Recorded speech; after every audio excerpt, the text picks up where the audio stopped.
네, 안녕하세요. 안녕하세요. 선생님보다 더 반가운 사람들이 있나 봐요. 나는 안 반기고 다른 사람은 반기네. 잘 마실게요. 자, 69페이지 한번 펴볼까요? 교재 69페이지. 거기 보면 이제 부동산 정책이 나와요. 부동산 정책. 그래서 그 그림을 통해서 잠깐만 큰 틀을 먼저 한번 살펴볼게요. 부동산 정책. 자, 우리가 계속 지금 배우고 있는 부분이 부동산 시장이에요. 부동산 시장. 이제 우리 저번 주에 이제 어떤 내용도 잠깐 읽어봤냐면, 시장은 어떤 특징이 있고, 시장에서는 어떤 기능 역할을 하느냐. 시장 보니까 자원 배분도 하고, 재화의 교환도 이루어지고, 이런 여러 가지 일을 한단 말이죠. 시장이. 근데 이제 시장에서 문제가 꽝 하고 이렇게 터졌다 이거예요. 꽝 하고 터졌대요. 그러면 이 문제의 이름을 부동산 시장에서 나타나는 부동산 문제다라고 이렇게 이야기를 해요. 그럼 이제 문제 이렇게 터졌단 말이에요. 터졌어요. 근데 이제 정부가 볼 때 이 문제를 가만 놔둬도 시장 스스로가 이 문제를 해결할 수 있을 거라고 생각이 된다면 그대로 가만 놔두겠지만, 정부가 보니까 이 문제는 가만 놔두면 문제가 더 심각해질 것 같다. 그래서 정부가 필요하다. 개입이 필요하다. 그래서 정부가 이 문제를 해결하기 위해서 개입할 수 있겠죠. 개입. 정부가 개입하는 것을 정책이라고 그래. 정책. 근데 정부는 무슨 시장에 개입하냐면 부동산 시장에 개입하기 때문에 이를 갖다가 뭐라 불러주냐면 부동산 정책이다라고 일단 그렇게 이야기를 해요. 자, 그러면 요거 가볍게 잠깐 한 번만 읽어봅시다. 부동산 문제. 우리 책에 보니까 부동산 문제의 특성이 있어요. 특성이. 일단은 부동산 문제는 토지 부족 문제, 거래 질서 문제, 주택 문제, 환경 파괴 문제, 여러 가지 문제가 있겠죠. 자, 그러면서 이제 이 문제는 어떤 특징이 있냐 봤더니, 자, 암기하는 건 아니에요. 악화성행이란 말이 있어요. 그래서 부동산 시장에서 나타나는 문제는 가만히 놔두면 시간이 가면 갈수록 문제가 더더욱 나빠진대. 악화성향. 다음에 비가역성. 부동산은 한 번 잘못 뭔가를 하면 원상태로 되돌리는데 너무너무 힘들다. 예를 들어서 교통체계를 이렇게 하겠다. 뭘 이렇게 하겠다 해가지고 했는데 그게 오히려 부작용이 나타난다고 해서 다시 뜯어내고 원상 회복하는데 너무너무 힘들기 때문에 비가역성, 다시 원래대로 되돌리기 힘들다 이거예요. 그러니까 처음부터 계획 수립을 잘하고 잘해라. 이런 개념. 다음, 지속성. 부동산 시장에서 나타나는 문제는 금방 해결되고 좋아지는 게 아니고 그 문제가 오랫동안 시장에 지속적으로 남아있다. 그리고 부동산 시장에서 나타나는 문제는 굉장히 다양하고 여러 분야에 걸쳐서 복잡하게 나타나는 복합성. 그러니까 해결 수단도 어떤 종합적인 성격이 필요하겠죠. 그래서 해결 수단의 다양성, 이런 것들이 있다. 이렇게. 네. 암기하는 거 아니라고 그랬죠? 네. 그러면 이제 부동산 정책이라는 게 정부가 시장에 개입하는 게 정책인데, 크게 정부는 이제 두 가지 측면에서 개입한대요. 하나는 정치적 측면에서 정치적 기능을 달성하기 위해서 개입할 수도 있고, 또 경제적 측면에서 시장의 실패를 수정하기 위해서 개입할 수도 있는데, 오늘 둘 다 마무리합니다. 정치적 측면에서 개입하는 것은 우리 사회가 추구하고자 하는 사회 목표를 달성하기 위해서 정부는 개입할 수 있다. 사회 목표는 여러 가지를 잡을 수 있어요. 근데 이쪽 파트에서 우리 시험에서 강조하는 것은 뭐냐면 형평성의 개념을 가지고 강조해요. 형평성. 우리 시험에 나오는 형평성은 고소득층, 저소득층. 우리 학계로는 항상 그렇죠. 돈 가지고 사람 구분한다고. 그래서 소득순위 낮은 사람, 소득순위 높은 사람이 있으면 정부가 도와줘야 되겠죠. 그렇죠. 그래서 우리 저번 주에 사실 이런 말이 있었는데, 최저 주거 기준을 설정해서 운용한다 해가지고 주택 수요계층, 주택 소유계층이라는 용어 잠깐 있었는데 기억나세요? 그렇죠. 그러면 주택 수요계층은 주택 구매 능력이 있으니까 시장 경제 원리에 맡겨놔도 전혀 문제가 안 되지만, 주택 소유계층은 능력이 안 되니까 정부가 시장에도 맡기지 않고 개입해서 도와주겠다. 그런 개념들 형평성. 또 하나 있죠. 고가주택은 누가 살아요? 고소득층 살겠죠. 저가주택은요? 저소득층 살겠죠. 그렇기 때문에 분명히 소득 격차가 고가주택이냐 저가주택이냐에 따라서 소득 격차가 다르기 때문에 그냥 똑같은 세율을 적용하면 되겠어요? 안 되겠어요? 안 되겠죠. 고소득층 고가주택은 세율을 좀 더 높이고, 그래서 세금 많이 걷어서 쓰고 남은 돈 가지고 저소득층의 주거복지 등을 위해 써줘야 되겠죠. 그런 개념을 이제 우리는 좀 이따가 형평성이라는 용어 아래, 요 개념 아래 이제 풀어갈 거고요. 다음, 경제적 측면에서는 시장이 제 역할을 제대로 못한대요. 그래서 시장 실패가 나타난다면 이런 시장 실패를 수정하기 위해서 정부는 시장에 개입할 수도 있다라고 이렇게 이야기를 하는데 여기서부터 이제 진행할 거예요. 시장 실패. 그러면 우리 책에 보니까 중간에 3번에 시장 실패의 원인이 있죠. 그렇죠? 자, 시장이 실패하지 않으려면 자연스러운 분위기에서 재화의 교환이 자유롭게 이루어지고 등등등 그러면서 또 여러 가지가 있는데 시장은 공짜가 없는 거죠. 행위에 대한 대가가 반드시 있어야 되거든요. 자, 그러면 이제 시장 실패 원인 보니까 첫 번째 공공재. 요거는 바로 뒤에서 별도로 강의를 다시 해야 돼요. 중요하니까. 역시 외부 효과도 역시 별도로 강의를 합니다. 독립적으로도 시험이 나오니까. 다음 세 번째 시장이 불안전하기 때문에 시장이 실패할 수 있고. 다음 정보의 불안전성 있죠. 부동산 시장은 모든 정보가 모든 사람에게 완벽하게 똑같이 공개되어 있는 게 아니고 누구는 많이 알고 누구는 조금 알고 누구는 아예 모르고 그러니까 정보가 안전해요, 불안전해요? 불안전하죠. 그러니까 그런 정보를 통해서 손해보는 사람도 있고 더 많은 이익을 보는 사람도 있고 자원 배분에 문제가 생길 수 있다. 그러면 대칭성이에요? 비대칭성이에요? 비대칭성. 다음 그 옆에 보니까 비용 체감 산업 가로 열고 뭐라고 나왔어요? 규모의 경제 미줄 그어놓고 독점 과점 시장이라고 한번 써볼래요? 규모의 경제는 독점 또는 과점 시장 이렇게. 자, 이제 규모의 경제란 말은 저번 주에 사실은 나왔어, 살짝. 나왔죠? 그렇죠? 공급자가 생산하는데 대량으로 생산하면 생산할수록 생산 단가가 낮아지는 거. 그래서 생산량의 규모가 커질수록 생산비 절감에 경제적 이익이 발생할 수 있다. 그걸 갖다가 규모의 경제 비용 체감 산업이라 하는데 이게 뭐냐? 자, 똑같은 요 물건을 만드는데 중소기업들은 생산비가 100원이에요. 그러니까 이제 만들어서 최소한 100원에는 팔아야 돼. 근데 대기업이 이걸 만들려고 이제 시장에 참여했는데 대기업이 공장을 엄청 크게 지어가지고 막 자동화를 했어. 그래서 소량으로 생산하지 않고 한꺼번에 1000만 개, 2000만 개를 생산해 버리니까 대량 생산을 통해서 생산 단가를 70원까지 낮출 수도 있습니까? 있죠. 그러니까 생산량의 규모가 커질수록 생산 단가가 낮아지는 비용 체감 산업 규모의 경제가 발생한 거 맞죠? 자, 그러면 이제 대기업은 이거 생산 단가 이제 70원이야. 그러면 대기업은 요거 팔 때 중소기업들은 100원에 팔 때 대기업들은 90원에 팔지 않아요. 그러면 큰 차이가 안 나니까 아예 70원에 팔아버려. 그러면 어떻게 되겠어요? 경쟁 중소기업들 다 죽어버리겠죠. 그러면 시장에 A라는 대기업 혼자 남았어. 그럼 그때부터 이제 돌변하는 거죠. 경쟁자가 죽어버리면 그때부터 이제 막 시장을 쥐고 흔들면서 가격을 가지고 장난칠 수도 있고 그러겠죠. 그런 시장을 독점 시장이라고 하죠.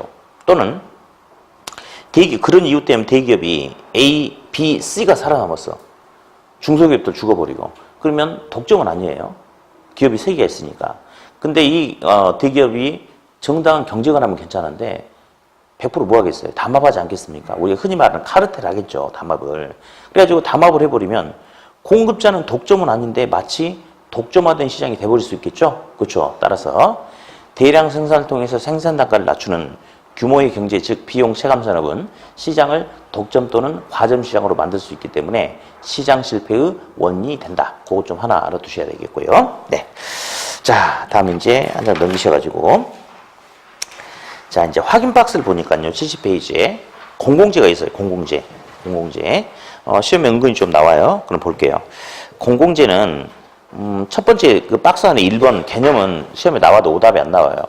우리 국민들은 세금을 내는 거죠. 우리 국민들의 세금 모아서 정부가 우선적인 지출을 대신해 주는 거예요. 도로도 만들고 학교도 만들고 뭐 공원도 만들고 이런 것들 있죠. 뭐 치안, 소방, 국방 이런 것들 다 공공재다라고 그렇게 불러주는데 그 개념은 시험에 나와도 절대 오답거리가 아니고. 자, 공공재 여러 가지 성격이 있어요. 성격.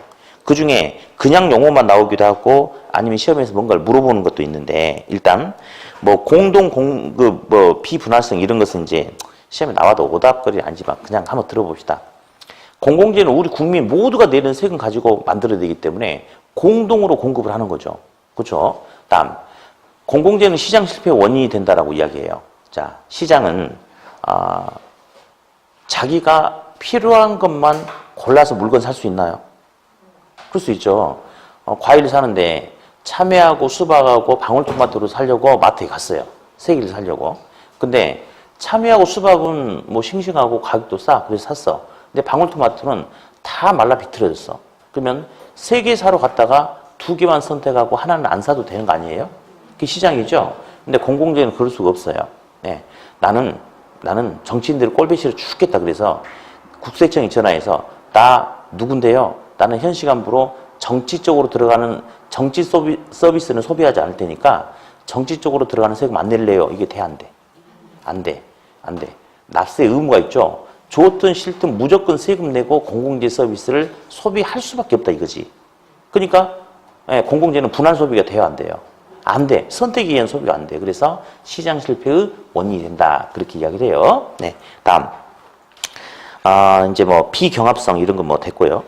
비배제성은 한번 좀 들어볼 필요는 있어요. 비배제성. 자, 시장은 공짜가 있다 없다. 시장은 공짜가 없어요. 네. 저도 아침에 진짜 여기 하루 여기 왔다 갔다 하잖아요. 교통비가 한 8만 몇천 원이 들어요. 하루 왔다 갔다 하면. 예. 근데 이제 보세요. 제가 이제 만약에 기차를 타고 여기까지 아침에 오는데 그래서 기차 승무원이라고 하나요? 그 사람한테 왜 표를 안 끊었냐 했더니 나 돈이 없어서 그냥 좀 타면 안 될까? 그러면 그 사람이 나한테 뭐라 할 거예요? 내려 그러겠죠. 그렇지 그런 경험이 없구나. 그래요. 그러니까 이제 우리 민법에 무임승차자라는 게 보세요. 근데 걸어가기 싫으니까 택시라든지 기차 타고 그럴 거 아니에요. 그럼 당연히 그에 대한 대가를 지불해야 되는데 만약에 시장에서 택시를 탔는데 택시 요금을 안 낸다라고 하면 택시기사가 뭐라고 하겠어요? 너 죽을래 내릴래 그럴 거 아니에요. 그럼 시장은 공짜가 없다. 그래서 무임승차하면 배제시킬 수 있어요 없어요? 시장은 있는 거죠 당연히. 근데 공공재는 그게 안 돼요. 왜냐면 갑돌이한 사람 집에서 불이 났단 말이에요. 근데 119에 전화했어. 그래서 빨리 불 좀 꺼주래. 급히 주기. 다 타게 생겼대. 그래서 119에서 출동하려고 딱 봤더니 갑돌이는 세금을 15년간 한 번도 안 낸 사람이야. 그래서 이제 소방관이 판단하는 거예요. 국민들이 내는 세금을 받아가지고 우리가 소방 서비스를 제공하는데 갑돌이는 세금을 한 번도 안 냈으니까 소방 서비스를 받을 자격이 없다 해서 갑돌이한테 다시 전화해서 당신은 세금을 안 냈으니까 소방 서비스를 받을 자격이 없으니까 알아서 불 끄든지 홀라당 태우든지 다음부터 전화하면 죽인다 하고 끊으면 돼 안 돼? 안 된다 이거지. 그건 나중 문제예요. 그러니까 세금 내지 않았다 하더라도 공공재 서비스를 제공을 해줘야 되는 거죠. 그럼 보세요. 무임승차가 발생하죠. 그래도 배제시킬 수 있다 없다? 없다. 그래서 역시 시장 실패 원인이 된다. 그렇게 이야기를 합니다. 뭐 그 정도 등등만 좀 알아두시고. 근데 이제 가장 시험에서 강조하는 것은 나오면 거의 대부분 그거라고 생각하시면 돼요. 우리 학교론에 보면 좋은 것도 있어요. 좋은 거. 그리고 안 좋은 것도 있어. 바로 우리는 요거 끝나면 외부유과로 들어가거든요. 외부유과. 외부유과도 기분 좋은 거. 부동산 가격 오르는 거. 정예부유과도 있고 부예부유과도 있죠. 자, 그래서 제가 이런 소리 했어요. 전에. 학계론에서 좋은 것은 항상 부족하다. 과소다. 안 좋은 것은 과대다. 이렇게 이야기했죠. 그렇죠. 그러면 공공재는 있잖아요. 우리 국민들이 원하는 양만큼 충분하게 많은 양을 제공해 줄 수 있을까요? 항상 부족합니다. 예를 들어서 요즘에는 이제 뭐 예를 들어서 아동 범죄들이 많잖아요. 성범죄 이런 것도. 그러니까 이제 제가 딸을 키우는 부모라면 너무 무섭잖아요, 세상이. 그래서 나는 내가 원하는 소비 수준은 아침에 우리 애가 초등학교 갈 때 집 앞에 경찰관 아저씨가 서 있는 거야. 그래서 초등학교 교실까지 데려다 주고, 그 다음에 초등학교 끝날 때 경찰관 아저씨가 우리 손잡고 놀이터까지 다 노는 거 보고 우리 집에 데려다 주면 좋겠다. 라고 사람들이 원하는 건 끝도 없죠, 사실은. 그죠? 근데 이만큼 공공재가 충분히 제공되겠어요, 안 되겠어요? 안 됩니다. 그래서 공공재도 좋은 거죠? 좋은 것은 항상 과소. 우리 기출지문 4번, 5번 한번 읽어볼까요? 5번, 6번. 5번. 공공재 생산을 시장에 맡길 경우 사회적 적정 생산량보다 과다하게 생산되는 경향이 있다. 맞아요? 부족합니다. 항상 부족한 거예요. 6번도 볼까요? 공공재 공급을 사적 시장에 맡기면 사회에서 필요로 하는 양만큼 충분히 생산된다? 맞아, 틀려?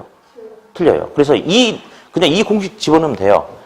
좋은 거, 공공재든 정예부과든 좋은 것은 항상 과소, 부족하고 부예부과 안 좋은 것은 과대 이렇게 딱 찍어주면 됩니다. 그래서 공공재는 아무튼 그 정도만 좀 살펴보시면 될 것 같고요. 혹시 이제 나중에 나오는데요. 전에 우리 언젠가 이제 부동산 그 개발 파트에서 현장 자원으로 토지, 상품 자원으로 토지란 걸 살짝 들어본 적은 기억나냐고는 아는데 들어본 적은 있어요. 그래서 우리 그 이제 어떤 그 임야라든지 녹지공원 같은 경우는 보존하는 거죠. 보존하는 것은 예, 현장 자원으로 토지다 그렇게 이야기하고 우리 학원 근처에는 전부 다 개발이 돼 있죠. 그럼 이 토지가 원래는 논밭이었을 거란 말이에요. 임야 이런 거. 근데 인간이 필요로 하니까 싹 갈아엎어가지고 개발 활동을 해서 생산 활동을 해서 택지를 만들어서 이용하고 있죠. 그래서 우리 주변의 시내 이런 토지는 상품 자원으로 토지다라고 그렇게 이야기를 합니다. 자 어디 그러면 현장 자원으로 토지하고 상품 자원으로 토지하고 어떤 게 공공재 성격을 띠고 있을 것 같아요? 찍어봐. 당연히 공공이익을 위해서 존재하는 현장 자원으로 토지가 공공재적 성격을 띠고 있다. 나중에 뒤쪽에 나올 겁니다. 네. 자, 됐고요, 이제. 71페이지, 외부유가. 외부유가는 그냥 거의 매번 나온다고 보시면 돼요. 거의 매번. 예. 자, 이제 칠판 봅니다. 그러니까 우리는 그 시험 준비할 때, 최근, 원래 이렇게, 모든 시험이 다 그래요. 최근 5년간 2번 이상 나오죠. 그럼 100% 나온다고 딱 생각하고 준비하는 거예요, 원래. 예. 근데 얘는 좀 더 많이 나와요. 자, 이제 뭐 할 거냐면, 외부 효과.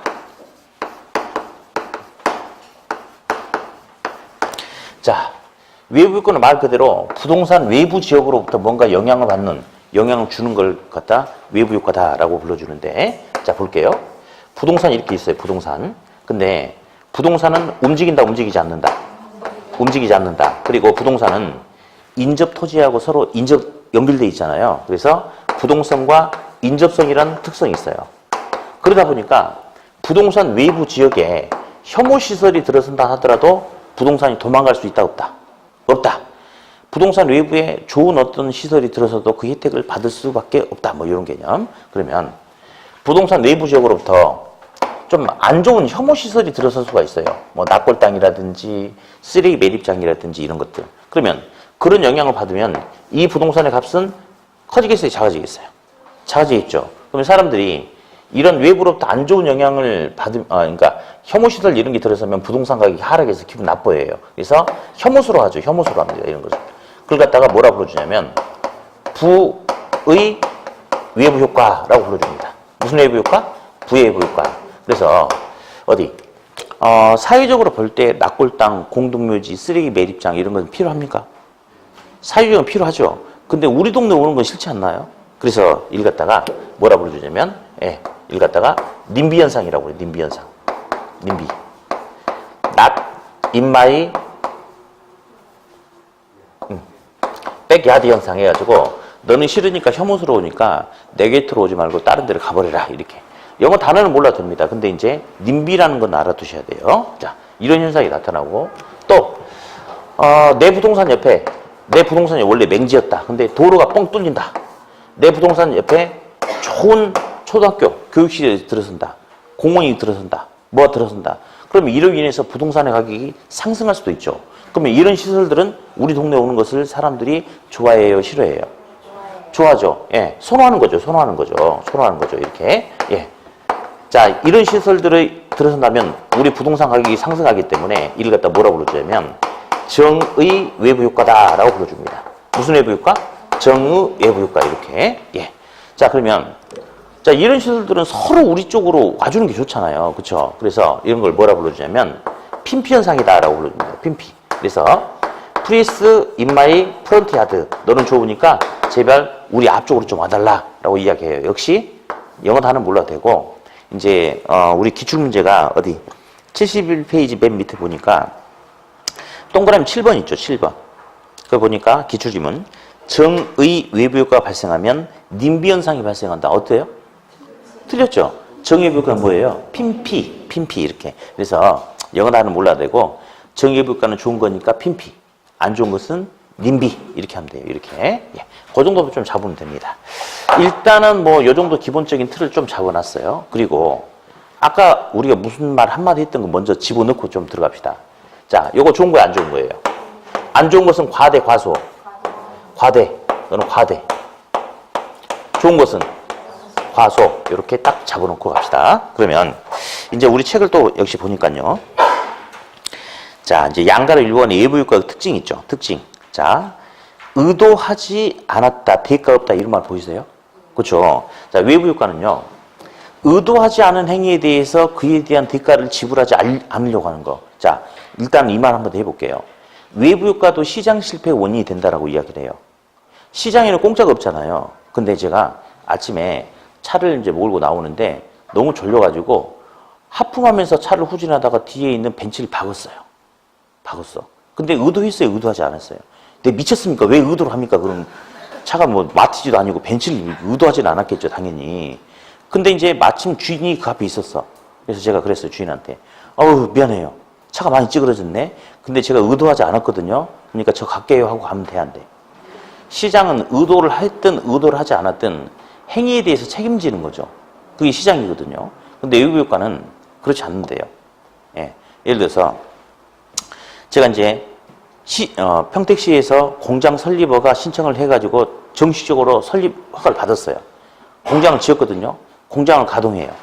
근데 우리 동네에 보니까 양계장이 좀 있었는데 우리 공장이 들어오기 전에는 산란율이 좋았는데 공장이 들어서니까 왠지 소음 때문에 닭들이 스트레스를 받아가지고 산란율이 떨어진다고 저한테 와서 따지는 거예요. 보상하라고. 그럼 제가 보세요. 그런 경우 순순히 보상하겠어요? 안 하겠어요? 안 하죠. 그렇죠? 왜냐? 나는 잘못한 게 없다. 나는 평택시에 따져봐라. 평택시에서 해도 된다고 해가지고 땅 사서 공장 지어서 하고 있고 그 공장 운영하는 그 기준에 맞춰가지고 나는 하나도 문제없이 하고 있는데 나 때문에 당신들 양기장에서 산란율이 떨어졌다는 직접적인 원인과 결과가 없지 않냐 하고 보상을 회피하려고 하겠죠. 이런 게 바로 외부유가의 특징. 그래서 의도하지 않았다. 그 X표 쳐놓으세요.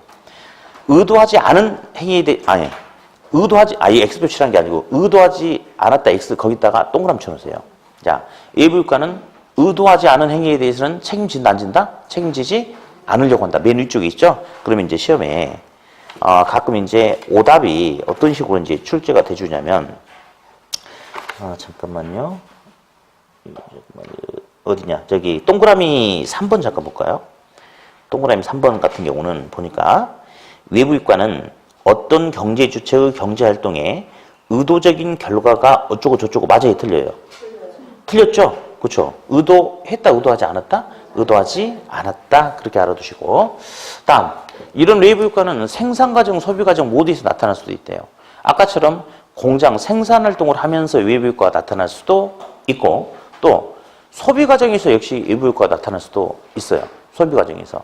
요즘에 이제 담배 흡연 문제가 제일 아파트가 살면 문제 좀 그렇죠. 그럼 이제 예를 들어서 9층 사는 사람은 밖에 내려가기 싫으니까 이렇게 베란다 창문 열고 흡연을 이렇게 하고 있어 거기서. 이거는 생산하고 소비하고 있어요. 그냥 소비하고 있는 거죠. 근데 물론 이제 흡연하면서 남한테 피해를 줄 수는 있겠지만 바로 위층 사는 사람 폐암 걸려 죽어버리라 하고 그런 의도를 가지고 하는 건 아니잖아요. 근데 의도하지 않게 위층 사람들에게 피해 줘야 안 줘요? 주죠. 그러니까 외부유가는 생산과정, 소비과정 모두에서 다 나타날 수 있다. 그거 하나 더 정리하고요. 자, 이제 볼게요. 이제 부외부가는 과대 생산, 정외부가는 과소, 소비 또는 과소 생산이 되는데 이제 시험은 이제 요거 중심으로 나와요. 요거 중심으로 나오는데 거의 특별한 일이 없으면 그냥 부외부가는 과대, 정외부가는 과소 하고 끝나거든요. 특별한 일이 없으면. 근데 이제 물어본 적도 있어요. 그래서 왜 과대, 왜 과소인지 그 이유를 한번 잡아볼 테니까 정외부가 보니까 동그라미 1번 있죠. 보이십니까? 양가로 2번에 동그라미 1번. 그렇죠? 부외부가도 양가로 3번에 동그라미 1번 있죠. 그거 통해 가지고 왜 정외부가는 과대고 왜 정외부가는 과소고 왜 부외부가는 과대인지 그 원인을 한번 잡아낼게요. 자, 먼저 우리 칠판에 보실까요? 부외부가 한번 설명할게요. 부외부가는 뭐라고 써요? 과대 생산되는 겁니까? 그렇죠? 그럼 왜 이런 모습이 나타날 수 있는지 이제 한번 살펴봅시다. 자, 이제 쾌적한 마을에 물도 이렇게 흘러가고 물고기도 있고 한 이 쾌적한 마을에 공장이 들었어요. 공장이. 그럼 공장을 가동하다 보면 폐수를 방류할 수도 있고 매연, 소음이 발생할 수도 있겠습니까? 그렇겠죠. 그럼 여기서 이제 사회적이란 용어하고 사적이란 용어가 있어요. 여기서 잠깐 보면요. 우린 지금 오염이라는 거 가지고 이야기하려고 해요. 오염이라는 거. 그러면 여기서 오염을 공급하고 있죠. 공장 주인이. 그렇죠? 공장 주인은 공급자이기 때문에 사적이라고 그래요. 사적. 그다음에 이 오염에 의해서 주변 소비자들, 주변 환경들이 영향을 받죠. 영향을 받는 소비자들이 사회적입니다. 그럼 마을 사람들은 사회적이 사적이에요. 사회적이죠. 공장 주인 갑돌이는 사적이죠. 그렇죠? 그러면 자, 이 공장이 들어섰을 때 비용 부담과 함께 그다음에 편익을 가지고 한번 상대적으로 한번 비교를 해보자. 편익. 자, 먼저 공장을 가동하면서 물과 공기를 오염시키고 소음을 발생시키지만 아무런 추가적인 비용이 없대요. 오로지 생산비 외에는 추가적인 비용이 없는 상태야. 근데 물과 공기가 오염됨에 따라서 주변 환경이 피폐되겠죠. 그렇죠? 그럼 이 환경들을 다시 원상회복 살리는 데는 엄청나게 많은 비용이 들어갈 수 있겠습니까? 누구의 비용이 더 크죠? 사회적 비용이 더 크죠? 그렇죠? 다음 편익 볼래요? 공장이 들어서면 주변 사람들도 일부 편익을 얻을 수는 있죠. 예, 지자체에 세금이 들어올 수도 있어요. 그리고 일부 사람들은 공장에 취직할 수 있는 편익을 얻을 수도 있으나 누구의 편익이 훨씬 더 크겠어요? 사적 편익이 훨씬 더 크겠죠. 그럼 있잖아요. 왜 부해부효과를 사람들이 싫어하는지 아세요? 왜 님비 싫어하느냐? 자, 먼저 볼래요? 주변 사람들은요, 자기가 희생하는 비용은 엄청 큰데 얻는 편익은 적죠. 좋아해, 싫어해? 싫어하니까 님비라고 그래. 싫대. 근데 왜 과대 생산인지 알아요? 생산자 입장에서 보면 자기가 희생하는 비용은 적죠. 상대적으로. 얻는 편익이 훨씬 더 크죠. 그러니까 생산자는 많은 양을 생산하면 생산할수록 자기에게 이득이 되는 거예요. 그래서 과대 생산이 되는 거예요. 자, 다시. 부해부효과는 사람들이 왜 싫어한다? 이러니까 싫어하는 거야. 자기들이 얻는 편익보다 비용 부담이 너무 크니까 싫어해. 혐오. 근데 생산자 입장에서는 자기가 희생하는 비용보다는 얻는 편익이 더 크니까 과대 생산하는 거죠. 이렇게 해서 부해부효과 혐오, 과대 생산이라는 용어가 여기서 등장하게 된 겁니다. 다음, 이번에는 우리 정해부효과 볼까요? 정해부효과는 사람들이 좋아해, 싫어해요? 좋아하죠. 그러면서 과소 생산이 된다고 그랬죠? 자, 이제 볼게요. 자, 여기 이제 조그만 이렇게 도로, 이제 2차선 도로가 있고, 이게 그냥 이렇게 평지가 이렇게 있었는데, 이번에 현대건설에서 여기다가 아파트 3,000세대를 분양하겠대, 현대건설에서. 예. 근데 이제 문제는 도로가 너무 좁아. 그렇기 때문에 도로를 한 6차선으로 확장을 시키려고 그래. 그러니까 주변에 있는 토지를 매입해가지고 도로를 이렇게 확장을 시켜야 되는 그런 상황이 생겼다고 하자. 자, 그러면 또 보자. 그러면 사회적이란 표현과 사적이란 표현이 다시 나와요. 지금 도로 확장을 위해서 토지를 매입을 해야 되는 상황이에요. 그러면 어디? 자, 도로를 만들 때 이제 어떤 상황이 생기냐면요. 이제 현대건설에서 동네 사람들 다 모아. 그래가지고 내가 이번에 도로를 6차선 확장을 하려고 하는데 도로가 확장이 되면 당신들도 좋은 거 아니냐. 또 똥값 아니냐. 근데 도로 확장이 되면 땅값도 많이 오르고 도로가 넓어짐에 따라서 당신들도 편리하게 이용할 수 있으니까 도로 만드는 비용 부담 좀 같이 좀 하자. 이렇게 하니까 동네 사람들은 뭐라 하겠어요? 맞아요. 그렇게 할게요. 그럴까요? 우리는 옛날에도 2차선 도로에 사용하는데도 아무 문제도 없었고 아쉬운 놈이 우물 파겠지 뭐. 네가 알아서 해. 이렇게 해버리지. 그러면 현대건설이 사적이죠. 비용 부담 누가 더 크겠어요? 전적으로 부담하겠죠. 근데 편익은 누가 더 커버리냐면 얘가 더 커버려요. 왜냐? 현대건설은 당초 건설했던 편익 외에 추가적인 편익이 없어요. 근데 도로가 생기니까 부동산 가격이 많이 올랐죠. 그리고 아까 도로 넓혀져도 별로 관심이 없다고 그랬잖아요, 사람들이. 근데 도로 넓으니까 막 신나게 다니고 막 여기다 고추도 말리고 막 이렇게 쓰고 있는 거야, 이렇게. 그러니까 누구 편익이 더 커? 사회적 편익이 더 크죠? 그럼 이제 우리 현대건설 입장에서는 자기들이 희생하는 비용은 엄청 큰데 얻는 편익이 적죠.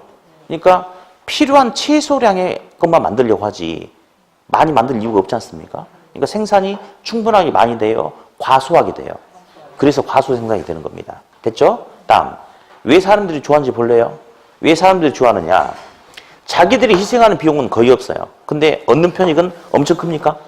그러니까 이런 게 옆에 들어오면 사람들은 좋아하는 거죠. 그래서 사람들이 좋아하고 선호하고 핀피 생산자는 돈이 안 되니까 최소량만 생산하니까 과소 생산되고 이렇게 된다는 거. 됐죠? 이렇게 해서 정예비효과는 과소, 부유효과는 과대 이렇게 정리된 겁니다. 네. 자, 그다음에 이제 이거 가지고 또 한 번 더 갈게요. 정부가 봤을 때 정부가 봤을 때는 정부가 원하는 적정 생산량보다 얘는 너무 많아. 그래도 문제고 얘는 또 너무 적어도 문제야. 근데 이제 보면요. 우리 시험의 주된 타겟은 얘가 아니고 얘입니다. 예. 왜냐? 정예비효과는 사회적 갈등이 그렇게 크게 나타나지 않아요. 예를 들어서 볼래요? 평택시장이 우리 동네 인근에다가 좋은 초등학교를 유치하고 좋은 어떤 그 산책로, 공원을 조성했대. 그래서 우리 지역의 주거 쾌적성이 높아져가지고 우리 지역의 아파트가 많이 올랐대. 정예비효과죠? 그죠? 그럼 평택시장 쫓아가지고 맥살 잡으면서 야, 이 X 같은 놈아 왜 이렇게 좋은 것 만들어서 우리가 아파트가 많이 오르게 있으니 나쁜 놈아 이렇게 해야 안 해요? 안 하죠. 씩 웃으면서 다음 선거 때 또 보자. 뭐 그런 거 아니에요? 그러니까 정예비효과 나타난다면 사회적 갈등이 폭발되지 않아요. 근데 이제 문제는 우리 지역에서도 낙골 땅이라든지 이런 게 분명히 필요하단 말이에요. 근데 평택시장이 우리 동네에다 세계 최대 규모 낙골 땅을 조성하기로 했대. 그러면 사람들이 들고 일어나는 거죠. 그렇죠? 그러니까 사회적 갈등이 더 크게 이렇게 증폭되는 게 이거 아니겠습니까? 그러니까 시험도 철저하게 A 중심이에요. 얘는 시험에 나와도 거의 안 나와. 예전에 나왔던 거 그냥 말로 해보자. 정예비효과 때 그러니까 어떤 정예비효과를 발생시킬 수 있는 어떤 그런 좋은 환경이 들어선다면 이 지역의 주택 수요는 증가하겠어요? 감소하겠어요? 그럼 증가는 우측이동, 감소는 좌측이동 기억나요? 네. 그렇죠? 근데 그런 정예비효과를 발생시키는 시설이 생긴다면 이 지역의 주택 수요 곡선은 좌측으로 이동한다. 맞아, 틀려? 틀렸죠. 주택 수요가 증가함에 따라서 곡선이 우측으로 이동하게 되겠죠. 그 정도 수준의 일은 안 나온단 말이에요. 시험은 철저하게 얘 중심이야. 얘 중심. 자, 먼저 부예비효과는 너무 과대 생산되고 있죠. 그러면 정부가 개입할 때 지원하겠어요? 규제하겠어요? 규제하겠죠. 근데 우리 시험에서 가장 강조하는 것은 공장이야, 공장. 공장이 적당하게 공장을 가동해야 되는데 무리하게 가동을 많이 하다 보니 공기, 물을 자연 정화할 수 있는 상태를 넘어서서 오염을 시킨다 이거예요. 그래서 정부가 개입하면 환경오염에 대한 세금을 때려서 생산량을 억제시키려고 하는 방향. 그게 우리 시험에서 원하는 방향이거든요. 그러면 정부가 세금과 같은 방법으로 규제를 하잖아요. 규제하죠. 그러면 생산비가 높아지겠어요? 그러면 공급이 증가하겠어요? 감소하겠어요? 공급이 감소하겠죠? 그러면 공급이 감소함에 따라서 물건의 가격은 상승해요? 하락해요? 물건의 가격은 상승하게 된다. 그러면 어떤 문제가 생기냐면 공급이 감소함에 따라서 생산량을 줄이니까 결국 고용 창출이 줄어들겠죠. 기존에 있는 직원들도 정리해고 시키지 않겠습니까? 그러면 실업률이 늘어나는 상황이 생길 수도 있을까요? 실업률이 높아지는 상황이 생길 수도 있겠네요. 다음, 물건의 가격이 상승해버리면 시장에서 소비활동이 감소하지 않겠습니까? 그렇죠? 그러면 소비활동이 감소됨에 따라서 결국 경제활동이 위축될 수 있겠죠? 자, 이제 그러면서 이제 이런 용어가 부동산 정책에서는 아주 유행처럼 나와요. 후생손실. 자, 읽어보세요. 시작. 부동산 정책에서는 이거든 저거든 그러니까 이렇게 후생손실에 대한 용어 정의를 제가 정확하게 해줄 필요가 없는 게 그냥 여기서는 막 그냥 아무거나 뭐 정부가 개입해 있는데 뭔가 조금이라도 문제 생기면 무조건 후생손실이 생긴다. 갖다 붙여버리거든요. 그러니까 지금도 나오지 오늘 그 맨 뒤에 세금 때도 나오고 막 그래요. 그래서 특별하게 생각하지 말고 다시 한번 읽어보세요. 시작. 정부가 개입해 있는데 뭔가 조금이라도 부작용이 발생하면 그걸 뭘 한다? 후생손실이다라고 그렇게 알아두시면 돼요. 그래서 정부가 이렇게 개입하다 보니까 결국 부작용이 발생해가지고 뭐가 발생할 수 있다? 후생손실이 발생할 수 있다. 일단 이게 가장 큰 골자, 기본 골자. 그러면서 부예비효과 때 정부가 개입하면 공급이 어떻게 되고? 감소. 그럼 곡선은 우측 좌측? 좌측. 공급이 줄어듦에 따라서 가격이 어떻게 된다? 가격이 상승한다. 일단 요거 이제 가장 큰 틀이고 다음 또 하나 할게요. 그럼 이런 부예비효과를 제거하기 위해서 정부가 흔히 어떤 방법을 적용하냐면 지역 지구재란 방법을 적용합니다. 우리 그 공법 시간에 용도 지역 지구제 들어보셨죠? 뭐, 예, 그렇죠. 그래서 도시지역, 관리지역, 농림지역, 자연환경 보전지역 이렇게 해가지고 도시지역도 또 다시 세 번을 시키면 어때요? 주상 공록 이렇게 막 쪼개는 거 아닙니까 이게? 그래서 이 부예부가는 결국 어울리지 않은 토지용이래요. 그래서 막 예를 들어서 주택과 유흥업소하고 공장, 유치원, 공원 이런 게 섞이면 너무 엉망이잖아요. 그러니까 지역지구에는 토지 이용의 효율성을 높이기 위해서 주택은 주택끼리, 상가는 상가끼리, 공장 공장끼리 이렇게 해가지고 계획적인 토지 이용을 통해서 어울리지 않는 토지 이용, 부예비효과를 제거한다. 그게 바로 뭐다? 지역지구제. 이 지문이 한 10대 번 이상 나왔어요. 부예비효과를 제거하기 위해서 뭘 지정한다? 지역지구제를 지정한다. 이렇게. 예. 자, 그러면 이제 우리 어디? 동그라미 5번 한번 읽어볼까요? 기출문제 71페이지 동그라미 5번. 생산 과정에서 외부 불경제 밑줄. 자, 외부 불경제는 지금 여기 잘 봐요. 정예부과 부예부과가 있어요. 그러면 외부 불경제는 둘 중에 뭘 것 같아요? 찍어봐. 자신있게. 틀려도 뭐라 안 할게. 부예부과겠죠? 외부로부터 경제적 불이익을 받는 거니까. 자, 그래서 자, 생산 과정에서 외부 불경제, 부예부과를 발생시키는 재화는 사회적인 체적 생산량보다 과다하게 생산되는 경향이 있다. 어때요? 맞죠? 그렇죠? 네. 다음 넘기시고.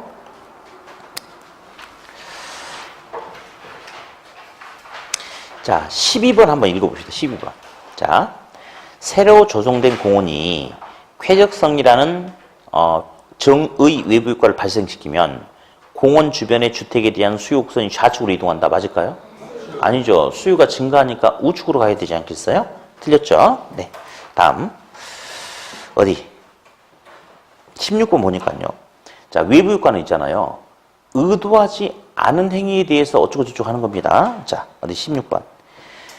주택 공급 부족으로 주택 가격이 급등하더래요. 그 A지역에. 그래서 정부가 주택 가격을 안정시키기 위해서 정책 금리를 인상시켜서 주택 가격을 안정시킨 것은 부의 외부 효과 관련됐다. 이게 틀렸거든요. 왜 그러냐면요. 외부 효과는 지금 이 16번 지문은 정부가 이렇게 하려는 의도를 가지고 했어요. 의도를 가지고 해가지고 나타난 결과거든요. 그러니까 얘는 외부 효과가 아니에요. 외부 효과는 의도하지 않았는데도 불구하고 뭔가 영향을 끼치는 게 외부 효과인데 이 지문은 지금 정부가 그렇게 할 의도를 가지고 했죠. 그렇게 해서 그렇게 됐죠. 목표가 달성이 됐죠. 이건 외부 효과가 아니라는 거. 그래서 외부 효과는 항상 조심하셔야 돼요. 의도를 했다, 의도하지 않았다? 의도하지 않았다. 좀 조심해 주세요. 다음 5번. 지역지구제. 자, 목적. 1번이 거의 대부분 1번만 나온다 보면 돼요. 거의 대부분 1번입니다. 1번. 자, 목적. 무슨 내부 효과를 제거하기 위해서? 부예부 효과를 제거하기 위해서 흔히 적용하는 방법이다.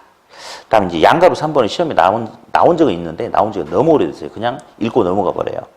자, 문제가 다루는 독점은 어떤 독점이 문제가 된다?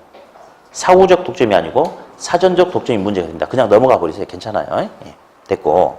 자, 이제 단기에는 초과유인 발생, 장기에는 초과유인 소멸인데, 자, 요것도 한 번 더 해볼까요, 우리? 자, 어떤 지역이 엉망이었는데, 계획적으로 토지 이용을 한 거야. 여기는 무슨 지역, 이렇게 해가지고 지역지구를 지정했대. 지역지구를 지정했대요. 그러면, 이거 한번 해보세요. 여기다 써볼까요?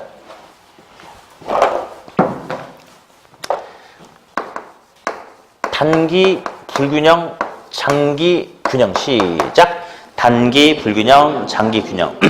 제가 저번에도 한번 이야기했는데 우리 부동산 학계로는 단기 불균형이라는 소리가 대단히 중요한 의미가 있어요. 자, 왜 그러냐? 제가 저번에 수요 공부할 때 이야기했던 것 같은데 부동산은 양적으로 공급하는데 시간이 많이 걸려요. 그렇죠? 그래서 지금 당장 이 지역에 예를 들어서 오늘 대통령이 이 평택 지역에 좋은 뭐 학교도 만들고 뭐 어떻게 해가지고 뭐 좋은 공원도 조성하고 뭐도 하고 이렇게 막 발표를 한 거야. 그럼 지금 당장 이 지역의 주택 수요 증가할 수 있겠어요? 네, 그런 발표가 나면 하여튼 여러분들은 뭐 공부하느라고 신경을 못 쓰는구나. 이제 어느 지역 개발한다라고 발표하면 바로 그 지역의 토지 수요, 부동산 수요 증가하죠. 그러죠? 맞죠? 그래요. 또 아니에요? 황당해 죽겠네. 아무튼 자 이제 이제 개발한다 발표 나면 땅값 막 오르고 그럴 거 아니에요. 주택 수요 증가하겠죠. 그럼 지금 당장 주택 수요가 증가해서 지금 당장 주택 가격이 막 급격히 올라버린 거야. 그런다고 해서 지금 당장 필요로 하는 주택의 양을 충분하게 제공해 줄 수 있어요, 없어요? 없죠. 그러니까 단기에는 부동산은 양적으로 공급하는데 시간이 걸리기 때문에 단기 상황에서는 시장에서 뭔가 부족 문제가 생겨서 가격 급등의 문제가 생긴다 하더라도 가격 왜곡 현상이 생긴다 하더라도 지금 당장은 대처가 된다 안 된다? 안 된다 이겁니다. 그래서 단기에는 불균형이에요. 단기에는 그래서 초과이윤도 막 발생해. 그래도 어쩔 수 없어. 시간이 걸리니까. 근데 2년, 3년, 4년 어느 정도 충분한 시간이 주어지는 장기 상황이 된다면 필요로 하는 주택의 양만큼 충분한 양을 제공해 줄 수 있으니까 다시 부동산 시장이 안정화될 수 있겠습니까? 그렇죠? 그러면 단기에는 초과이윤이 발생하지만 장기에는 결국 초과이윤이 소멸되고 없어진다.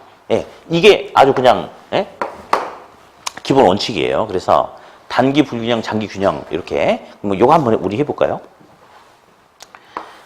이렇게 서울 강남 지역에 지역지구를 지정했어요. 그러니까 살기 좋게 만들어놨어 이제. 그러니까 이 지역에 주택 수요가 증가할 수 있겠습니까? 그렇죠? 그럼 주택 가격 많이 오를 수 있겠죠? 주택 가격이 오른 이유는 수요는 많아졌는데 공급이 지금 당장 부족하니까 이런 현상이 생겨. 그러니까 단기에는 초과이윤이 발생하는 거 맞겠죠? 그렇죠? 근데 이제 장기 상황에서 첫 번째, 장기적으로 이 지역에 신규 주택 공급을 정부가 허용해 준다면, 이렇게 허용해 준다면 장기적으로는 이 지역에 초과이윤이 소멸될 수 있겠습니까? 있겠죠. 자, 근데 두 번째. 근데 만약 장기 상황에서도 이 지역에 신규 공급을 허용해 주지 않는다면, 왜 그러냐면 정부가 보니까 이 강남 지역은 너무 과밀화돼 있어요. 그래서 이 상태에서 주택 부족 현상이 나타난다 하더라도 더 이상 개발할 땅이 없대. 그래도 최소한의 녹지 공간을 보존해야 되니까. 그래서 지금 당장 지역지구제 지정 시 이 지역의 주택 수요가 증가해서 초과이윤이 발생해도 이 지역에 장기적으로 신규 공급을 허용해 주지 않는다면 이 강남 지역에는 장기적으로 초과이윤이 소멸될까요? 안 될까요? 소멸된다라고 해야지. 왜냐면 아까 그랬잖아요.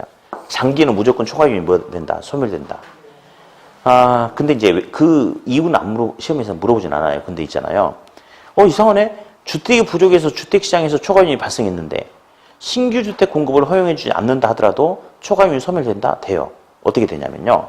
여기가 부족하죠. 그러면 뭐 동탄이라든지 용인이라든지 이 주변 지역을 이제 뭐 이렇게 뭐 광교, 신도시 뭐 이런 것처럼 개발하겠죠. 당연히 그러면 여기서 집을 못 구했던 사람들이 그쪽으로 이렇게 빠져나가겠습니까? 이렇게 빠져나가겠죠? 그렇죠? 그러면 결국은 장기적으로는 이 지역에서 주택 수요가 외곽으로 빠져나감에 따라서 이 지역 자체적으로 주택 가격이 하락해서 결국 초과이윤이 소멸된다. 그렇게 접근하는 거거든요. 근데 이런 설명 다 필요 없어요. 무조건 이렇게 하시면 돼요. 무조건.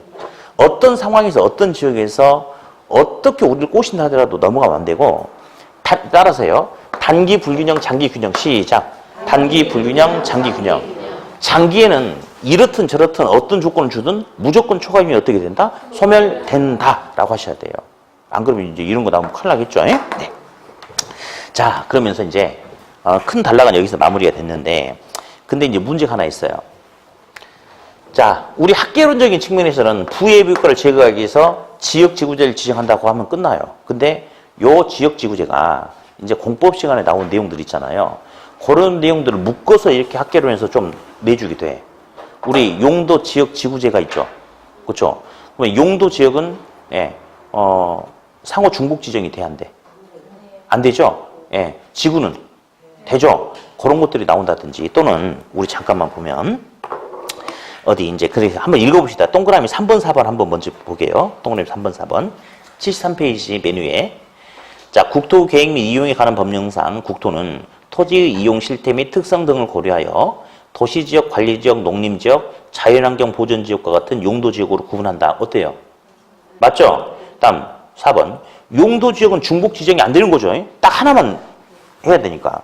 한데 용도지구는 중복 지정이 될 수 있어요? 오케이. 다음 11, 12, 13 다 이제 똑같은 그런 개념인데 자 11번 또 읽어봅시다. 한번 용도지역지구제는 토지의 기능 계획에 부합되는 방향으로 유도하기 위해서 마련한 법적 행정적 장치를 할 수 있다. 맞죠? 다음 12번 용도 지역 지구제는 토지 이용을 제한하여 지역에 따라서 지가의 상승 또는 하락을 야기할 수도 있다. 그죠? 다음 이제 13번 보니까 용도 지역 중에 자연환경 보존지역은 도시지역 중에서 자연환경 수자원 어쩌고 저쩌고 및 뭐 어쩌고 저쩌고 이게 지금 잘못됐어요. 왜냐면요. 우리 용도 지역은 도시지역, 관리지역, 농림지역, 자연환경 보존지역 이렇게 해가지고 서로 중복 지정이 안 되는 거예요. 별개의 지역이거든요. 근데 요 문장을 읽어보니까 자연환경 보존지역은 자연환경 보존지역은 도시지역 내에서 어떤 지역이다. 지금 이렇게 문장이 나가고 있잖아요. 이거 잘못 보면 눈에 안 들어와요. 이렇게. 틀린 거죠. 그래서 중복 지정이 안 된다고 그랬으니까. 그래서 이런 식의 지문들이 한 번씩 나와요. 이런 식의 지문들이. 그래서 여러분들 공부하실 때 이렇게 용도지역 지구제 배우시잖아요. 그건 우리 학계론에서 제법 잘 나오거든요. 그러니까 좀 더 신경 써가지고 좀 해주세요. 아셨죠? 네. 그래, 한 장 이제 넘기셔가지고 용어 정리 하나 좀 하고 갈게요. 74페이지. 자, 74페이지 보니까 이제 탄소 배출권 거리제라는 게 있어요. 실제로 이런 게 있거든요. 예, 있는데 어디? 혹시 그 동사무소 주민자치센터에서 그 탄소 포인트제 가입하신 분 손 들어보세요. 모르세요? 그린카드 있는데, 아니, 뭐라는 건 아니고요. 이제, 이런 반응이 나온 거 보니, 여러분들은 다 잘 사는 분들 같아요. 그까짓 거 뭐 해서 뭐 몇천 원 이득 보려고 한다, 뭐 이런 건 아닌 것 같아. 그래. 나 여기 강의도 처음 보네. 이게 있어요. 이제 우리가 이제 전기요금 막 이런 거 쓰잖아요. 근데 이제, 그걸 이제 동사무소에 가입을 해. 그러면 작년에 내가 이만큼 썼다 이거예요. 근데 이제 올해는 전략해갖고 좀 줄이죠. 그러면 포인트 받고 하는 그런 게 있는데, 처음 들으셨죠? 그러셨구나. 몇 년 전부터 이미 하고 있었는데, 그래요. 그럴 수도 있어요. 괜찮아요. 근데 이제 이 용어 하나 좀 듣고 갈게요. 예, 용어. 자, 이제 환경오염과 관련된 이제 부해비효과가 나타날 수 있겠죠. 자, 우리나라도 보세요. 예. 저기 어디 뭐 저번에 TV 보니까 이렇게 약간 사람 몇 명 살고 있는 약간 무인도 같은 섬도 많이 있더라고. 저게 이렇게 서해안 쪽도 있고 막 그렇게 하는데, 근데 예전에 보니까 그 가족이 4명이서 살아요. 그냥 무인도 같은데 어린애들인데 그냥 엄마 아빠랑 해가지고 그냥 살더라고. 그냥 자기들은 애들한테 막 경쟁 뭐 시키고 이런 게 아니고 그냥 자연 속에 살고 싶게끔 한다고 해서. 근데 여름이 되면 항상 바닷가 수영하러 가거든요. 근데 수영 끝나고 나서 쓰레기를 항상 주워갖고 와요. 왜냐면 이게 이제 중국 이런 데 이제 배들이 막 냉장고 보고 무차별적으로 버려버리잖아요. 바다에서. 그러니까 그게 흘러 그냥 원치 않게 이제 그런 섬으로 막 밀려 들어오는 거죠. 그렇죠? 그래서 이제 그런 일이 생길 수 있대. 그래서 한번 예를 들어보자. 이게 어떤 여기 아마존강에 원시인들이 이렇게 살고 있어요. 네. 근데 이 사람들은 사실은 이렇게 어떤 오염과는 거의 무관하게 살고 있는 거죠. 근데 예전에 이제 어느 이제 외국 교수가 그랬어요. 인간이 지구상에 존재하는 자체가 오염이다. 뭐 이제 사실 맞을 수도 있는데 굉장히 좀 무서운 말이죠. 우리들은 그럼 오염물질인가? 아무튼 그래요. 근데 이제 여기 사는 사람들은 사실은 공기를 오염시키고 이런 게 거의 없다고 봐야 되겠죠, 거의. 근데 이제 예를 들어서 이렇게 미국이 있다라고 하죠. 미국은 이제 고층 건물들이 많고 자동차도 엄청 많잖아요. 그러면 이제 온실가스를 많이 내뿜겠죠. 그러면 여기서 온실가스를 내뿜어가지고 그게 대기 중에 머물러 있다가 비나 눈이 왔을 때 자기 나라로 쏟아져 내리면 괜찮은데 이게 대기 중을 흘러다니다가 아무 잘못 없는 이쪽으로 오염물질이 퍼붓는 거죠, 이렇게. 그러면 여기들은 자기들이 잘못한 것도 없는데 희생을 당한 거 아니에요. 그래서 이제 국가가 이제 그 협약을 통해서 환경에다 재산권을 부여하자 이제 이렇게 이제 만들어졌대요. 그래서 어떻게 하느냐. 자, 이제 예를 들어서, 여기 같은 경우는 이제 국가의 어떤 경제 규모 등을 따져가지고 A 나라, B 나라가 있다. A 나라는 온실가스를 100만만큼만 이렇게 배출할 수 있도록 허용이 돼 있대요. 근데 B나라는 경제 규모가 적기 때문에 50만큼만 오염물질을 배출할 수 있게끔 허용이 돼 있대. 근데 B나라는 에너지 전략을 잘해가지고 지금 20을 배출을 덜 했대요. 근데 A나라는 지금 그러니까 에너지 어떤 사용 이런 것들을 통제를 제대로 못 해가지고 이만큼의 20만큼의 오염물질을 추가적으로 배출해야 되는 상황이 생길 수가 있대요. 그러면 여기는 허용치가 100인데 120만큼 해야 되는 상황이죠.